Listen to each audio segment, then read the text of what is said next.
Bienvenidos a la entrevista en Deutsche Welle. Mi nombre es Carolina Chimoy. Hoy estamos en Managua, Nicaragua, y estoy acá sentada con el presidente de Nicaragua, el señor Daniel Ortega. Muchas gracias por esta entrevista, presidente Ortega. Bienvenida a Nicaragua. Presidente, usted fue guerrillero, revolucionario, luchó de la mano de otros compañeros sandinistas contra la dictadura Somoza. Cuéntenos un poco cómo ha cambiado el Daniel Ortega de aquel entonces con el Daniel Ortega que vemos hoy. Me ha tocado vivir varias etapas. Yo diría la primera gran etapa fue la etapa de la lucha contra la tiranía somocista. Fue una etapa donde estábamos cargados de ese sentimiento de ver impuesta ahí una tiranía que nos impusieron los Estados Unidos de Norteamérica. ¿Usted diría que ha logrado los objetivos que tenía en aquel entonces como guerrillero? Bueno, en ese momento alcanzamos el objetivo de derrocar a la dictadura, ¿verdad? Y queríamos luego construir en Nicaragua. ¿Y la Nicaragua de ahora, de hoy en día, es la que usted se imaginó en aquel entonces? He estado contento con lo que logramos construir a partir del año 2007. ¿Hasta? Del 2007 hasta el 18 de abril de este año, 2018. ¿Y qué pasó el 18 de abril? ¿Por qué eso cambió todo? El 18 se logró poner en práctica, ya con una fuerza ya mucho mayor, el plan de los Estados Unidos de destruir el proyecto. O sea, lo empezaron a tratar de destruir desde que nosotros llegamos nuevamente al gobierno en el año 2007. Empezaron los Estados Unidos a trabajar para destruir, y ahí se empezaron a armar grupos en la zona del campo, no sé si les explicaban esto, donde estos grupos armados eran presentados por la oposición. Me está diciendo entonces que el 18 de abril es el resultado de un largo plan que tenía Estados Unidos. Así es. ¿Con qué objetivo? De sacarnos del gobierno. No nos querían en el gobierno. ¿Por qué no? ¿Para qué? ¿Cuál es el objetivo final de Estados Unidos? Dominar Nicaragua. Quieren gobiernos sumisos. Por eso, en el periodo del 90 al 2006, que fueron las elecciones en noviembre de 2006, y tomamos el gobierno en enero del 2007, en todo ese periodo de 16 años, 17 años, cada vez que venían elecciones, venían aquí altos funcionarios de los Estados Unidos, incluyendo el general Colin Powell, para decirle al pueblo nicaragüense que no había que votar por el Frente Sandinista. Entonces, cuando llegamos al gobierno, eso los irritó. ¿Y por qué tiene Estados Unidos el poder de dominar Nicaragua? ¿Cuál es la meta, cuál sería la meta de este plan que me está presentando para Estados Unidos? Primero, hay una relación histórica de Estados Unidos con Nicaragua de dominación de parte de ellos. Precisamente estamos en el mes de la patria, ¿ya? Y en este mes de septiembre... ¿Pero para qué la dominación? Ese es el punto que no entiendo. En este mes de septiembre, es cierto que conmemoramos la independencia, que fue una independencia tranquila, simplemente Centroamérica se independizó de forma pacífica, pero conmemoramos la derrota del expansionismo yanqui en Nicaragua. ¿Cómo llegaron? ¿Por qué llegaron? Llegaron atraídos por los políticos tradicionales que los llamaron. ¿Para qué? Para propiciar una ruta de tránsito por Nicaragua, y ahí esto nos trae la historia del canal. Desde que llegaron los españoles aquí y los británicos también invadiendo Nicaragua, disputándose la ruta del canal por Nicaragua. Eso era lo que buscaban en Nicaragua. Entonces, en su opinión, ¿el presidente actual de Estados Unidos, Donald Trump, no está actuando de una manera diferente? Primero, yo creo que el presidente Trump no tiene en la agenda el tema de Nicaragua. Entonces... esto está en la agenda de los políticos de la Florida, que es el grupo más... Pero la Florida es solo un estado de Estados Unidos. Entonces, desde ahí hacen cuerpo con otros congresistas, y luego toman iniciativas que van al Congreso, se aprueban estas iniciativas, recordar que ya ellos tienen una iniciativa ahí que Presidente, se llama... pero entonces usted no me está diciendo que Estados Unidos está fijándose en Nicaragua y que quiere sacar a los sandinistas del gobierno, sino que es el estado de la Florida que quiere hacer eso. Mira, es el gobierno de los Estados Unidos, lógicamente, es el Estado norteamericano. Pero me acaba de decir que Donald Trump no tiene a Nicaragua en su agenda. Lo que quiero decir es que la fuente de la raíz de donde esto cobra fuerza ha estado en la Florida. Hablando de Estados Unidos, hace muy poquito Nicaragua fue tema en el Consejo de Seguridad en las Naciones Unidas. El embajador estadounidense ante las Naciones Unidas dijo: hay que ponerle fin a la tiranía que se ve en Nicaragua, este conflicto desestabiliza la región. ¿Qué le responde al embajador a Nikki Haley? Bueno, que si ellos quieren contribuir a la paz, a la estabilidad en Nicaragua y en la región, sencillamente tienen que ser respetuosos de las decisiones que tomamos, en este caso los nicaragüenses, y no estar conspirando continuamente en contra de gobiernos que no son enemigos de los Estados Unidos, somos enemigos de someternos a las políticas de los Estados Unidos. Pero ¿cuál es la decisión que se ha tomado en Nicaragua contra la que está actuando ahora, en este caso Nikki Haley, la embajadora estadounidense? Sencillamente, el hecho de que Nicaragua haya llegado de nuevo al gobierno del Frente Sandinista en el 2007, les decía, eso los irritó y los llevó a levantar esta campaña de muerte, porque del 2007 a abril del 2018, antes de esta nueva ofensiva, aquí tuvimos, mira, aquí tengo un total de 150 muertos, asesinados por estos grupos que presentaban como patriotas, grupos armados. Organizaciones de derechos humanos hablan incluso de más también, productores, 47 productores del campo, miembros del ejército, 32, policías voluntarios, Señor 27. Presidente, pero entonces... sí, 150 muertos. ¿Quiénes son los grupos armados? Grupos armados eran, digamos, gente que estuvo con la contrarrevolución y que cuando llega el frente al poder, entonces inmediatamente logra el apoyo. ¿Y usted dice que los que están en la manifestación son estos grupos también? No, es la continuidad de ese plan. Pero quienes se manifiestan no tienen armas. Claro que sí. ¿De dónde salen, por ejemplo, los 22 policías muertos y 350 policías heridos de bala? ¿De dónde salen? ¿Y de dónde salen los 370, incluso se habla de 400 muertos, entre ellos muchos estudiantes también durante las manifestaciones? Esa cifra está inflada primero. ¿Inflada por quiénes? ¿Por las organizaciones de derechos por las humanos? organizaciones que están interesadas, porque ahí hay una coincidencia entre los grupos de derechos humanos, que han sido grupos de oposición, que han avalado a estos grupos que venían ya matando campesinos, matando gente del ejército, matando policías, y que ahora inflan estos datos. Lo que tenemos realmente son 198 muertes. Presidente, y estamos alejándonos un poco de las cifras que no llegan a un punto común, evidentemente, también lo hemos visto en otras entrevistas. Son muchas personas las que han fallecido en muy poco tiempo y en parte de manera brutal. ¿Qué puede hacer usted para asegurar que eso ya no va a suceder en su país? Esto sucedió porque ellos provocaron las muertes. ¿Qué puede hacer usted para asegurar que esto no va a suceder en su país? Bueno, lo que te puedo decir es lo siguiente. Aquí pasamos 11 años donde habían protestas, habían manifestaciones y no hubo un solo muerto. En cambio, cada vez que habían actividades del Frente Sandinista, y la más impactante fue un 19 de julio, ya por la noche, cuando regresaban en buses las familias a sus comunidades, fueron atacados por estos grupos. Y ahí tuvimos muertos, incluyendo niños, y ahí no hubo comunidad internacional que se conmoviera. Señor presidente, en este país, en Nicaragua, ¿existe la persecución de personas que son críticas al gobierno actual? Del todo, del todo. ¿Existe la persecución de personas? Ninguna persecución. Si vos ves los medios de comunicación aquí, los escuchás, radio, televisión, periódicos. ¿No hay personas que son perseguidas y arrestadas por pensar de una manera diferente, por criticar al gobierno? En absoluto.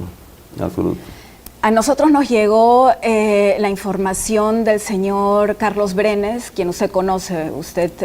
Ambos fueron sandinistas, incluso combatieron juntos, ¿correcto? Así es. Bueno, resulta que el señor Carlos Brenes probablemente conoce lo que sucedió. Estaba camino a Costa Rica y lo arrestaron en la frontera. Ahora resulta que la hija del señor Brenes es ciudadana alemana y ha venido a buscar a su padre porque no se sabe dónde está arrestado. Todo el mundo sabe dónde está. ¿Dónde está? Está en la auxilio judicial, se llama. ¿Y por qué está arrestado? ¿Por qué iba huyendo a Costa Rica? ¿Iba a visitar a su hijo? No, él iba huyendo a Costa Rica. Iba huyendo, ¿por qué? Porque nosotros tenemos una situación desde el año 1990 que dejamos el gobierno porque perdimos las elecciones. Entonces hay un grupo... A propósito, en 1990 fueron adelantadas las elecciones, ¿correcto? No, realmente fueron en el año que correspondía.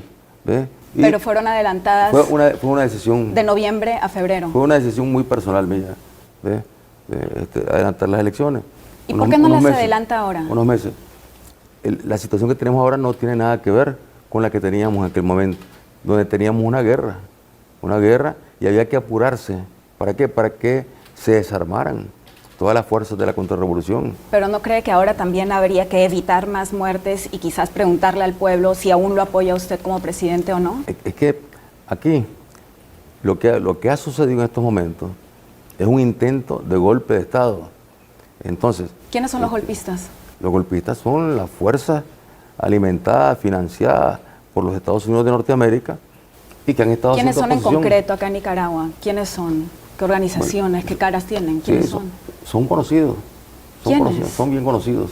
Los golpistas son los que se lanzaron a atacar con armas a la policía, a las alcaldías, a incendiar, a destruir el país, a buscar cómo destruir la economía. ¿Y quiénes son los golpistas? ellos? ¿Qué parte de la sociedad son? Es un segmento donde se combinan partidos políticos de derecha con ONG. Esa combinación. Partidos políticos de derecha con ONG. ¿Los estudiantes también son golpistas? Son parte, lógicamente. ¿La Iglesia Católica también es golpista? Hay altos jerarcas de la Iglesia Católica que claramente pues tienen una posición golpista. Entonces, hay una combinación.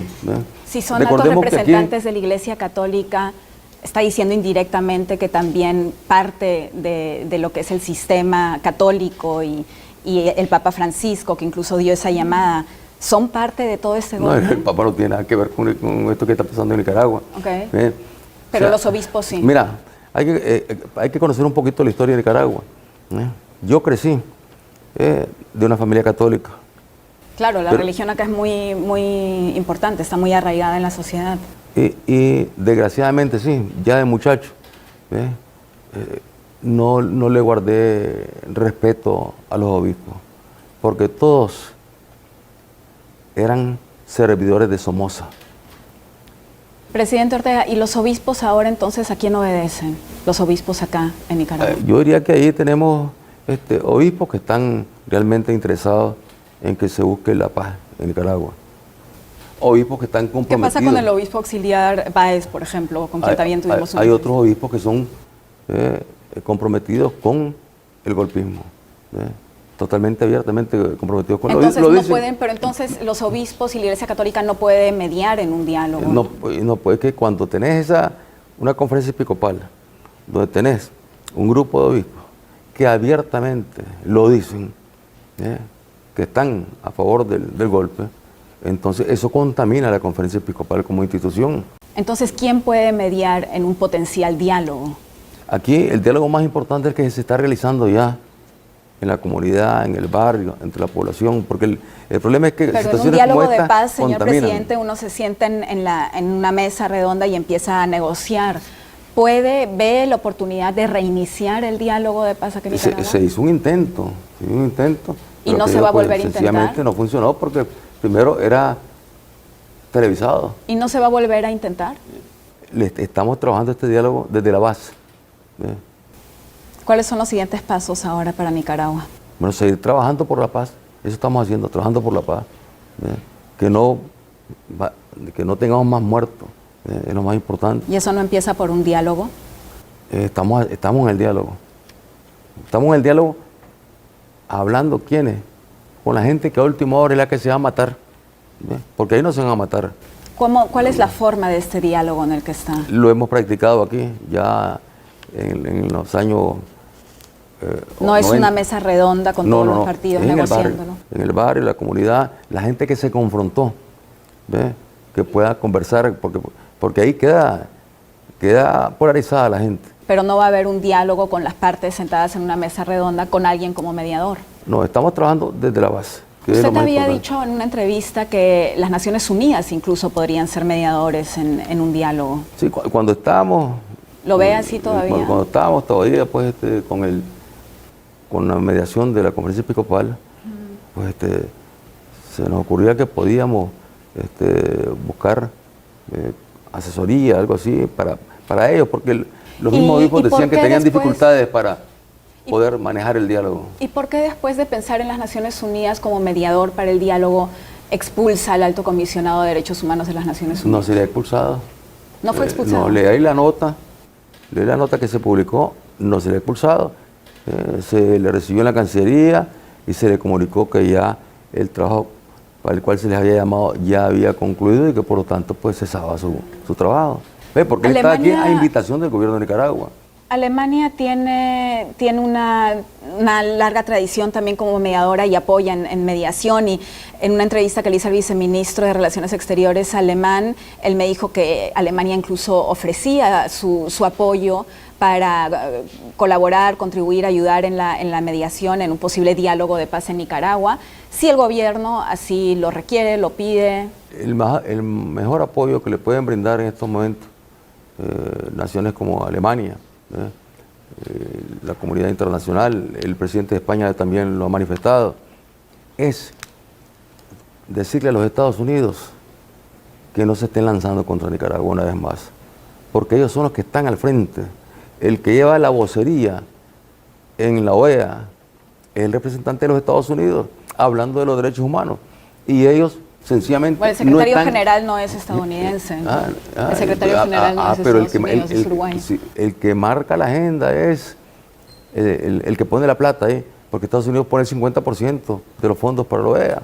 Entonces, él marca la agenda. La OEA y la Comisión Interamericana de Derechos Humanos pueden hacer su trabajo acá, porque a nosotros nos llegó la información de primera mano que se está dificultando mucho el trabajo de los grupos como Mesani, etcétera, que no se les brinda el apoyo que se les podría brindar, como entrar a cárceles, hablar con abogados.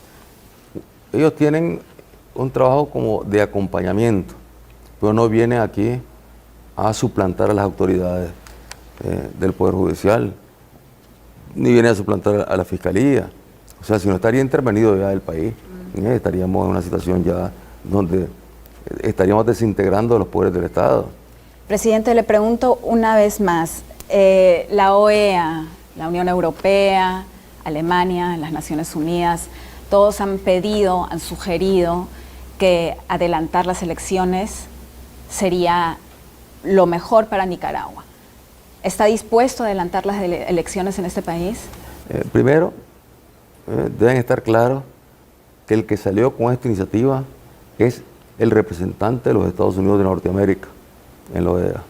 O sea, es una decisión norteamericana salir ya del gobierno sandinista, pero aprovechar. Incluso la Unión Europea también se ha pronunciado al respecto. Entonces, ellos, al sumarse a esa posición, no están abonando a que se encuentre la paz y la estabilidad en Nicaragua, porque sencillamente están alimentando la política intervencionista de los Estados Unidos. O sea, no van a haber elecciones anticipadas. Aquí tuvimos elecciones ya en el 2016, que fueron muy criticadas.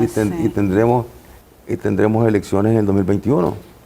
No antes. No. Usted se va a quedar como presidente hasta el año 2021. O sea, tendremos la oportunidad en el 2021 de ir de nuevo pues y ahora en marzo del próximo año tenemos elecciones en la costa del Caribe, porque aquí tenemos un régimen de autonomía y ahí hay que ir a votar para elegir los consejos regionales, uno en el norte y otro en el sur. Alemania no la acepta como mediadora en el diálogo de paz. Es que en estos momentos, como te digo, la mejor ayuda que nos puede brindar Alemania es decirle a los Estados Unidos que no se entrometan en Nicaragua como lo están haciendo. Ellos se han tomado la OEA y ahora se han tomado también el Consejo de Seguridad de Naciones Unidas. ¿Quién llevó la voz cantante ayer en el Consejo de Seguridad de Naciones Unidas, sino la representante de los Estados Unidos? O sea, ella hablando. Déjeme hablar un momento de la economía en el país. Hasta ahora Nicaragua tenía un crecimiento económico muy bueno del 5% y ahora se predice una caída incluso del 6% en este año. ¿Reciben dinero de Venezuela? Con Venezuela tenemos una buena relación, tenemos intercambio, tenemos cooperación. ¿Apoyo económico? Sí, Venezuela ha ayudado mucho a Nicaragua. Pero ahora Venezuela también está en una crisis, entonces tampoco podrá seguir ayudando mucho a Nicaragua. ¿Qué va a hacer con la situación económica del país? Bueno, la estamos asumiendo, la tenemos que asumir.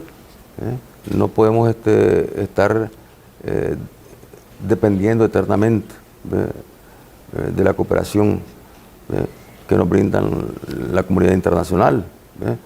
¿Quiénes cooperan con usted en la comunidad internacional? Bueno, Venezuela, como decía, siempre coopera. ¿Quién más? Tenemos relaciones con todos los países en el mundo. Con unos tenemos intercambios más, otros con otros intercambios menor. Tenemos fondos de parte de los organismos internacionales, lo que nos ha permitido también avanzar. Es decir, la cooperación venezolana se ha mantenido aún en estas condiciones difíciles, pues Venezuela lo que ha podido y nosotros también colocando algunos productos allá en Venezuela. Ahora que se quiebre la economía, que se está quebrando la economía, ¿teme perder aún más el apoyo en la población nicaragüense? El pueblo está claro. ¿Quiénes atentaron contra la economía? El pueblo está claro. No ha sido el gobierno. Los que atentaron contra la economía son los golpistas, que tuvieron de rehén, tuvieron al pueblo totalmente encerrado, encarcelado durante casi 90 días. Señor presidente, ¿cuál es su objetivo para este país? El objetivo es, bueno, seguir trabajando y recuperando la economía, partiendo de lo que son nuestras propias fuerzas. O sea, nosotros tenemos una actividad agropecuaria. ¿Podría Nicaragua, bajo las circunstancias dadas que acabamos de hablar, sociopolíticas y económicas, llegar en algún momento al estado en el que se encuentra ahora mismo Venezuela? Nosotros estamos luchando, como Venezuela lo está haciendo, por recuperar la economía. Pero Venezuela no le está saliendo muy bien el plan. Y en el caso de Nicaragua, también estamos luchando para recuperar la economía. ¿Uno se puede enamorar del poder?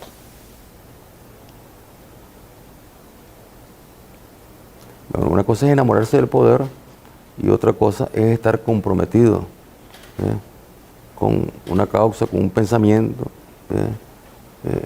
que lo lleva a uno a seguir librando la batalla aun cuando no estás en el poder. O sea, nosotros dejamos el gobierno en el año, el 25 de abril del año 1990 y pasamos 17 años ahí luchando, yendo a elecciones.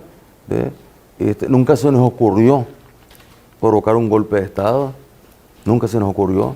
Pero, como oposición ir a provocar un golpe de Estado. Ya no estamos en la Guerra Fría. Estamos en la guerra caliente. Y en la Guerra Caliente todavía existe el bloque Estados Unidos y países que no son amistosos con Estados Unidos. ¿Existe ese bloque en la Guerra Caliente? Aquí en la Guerra Caliente lo que tenés son los países en vías de desarrollo siempre, víctimas de las políticas hegemonistas.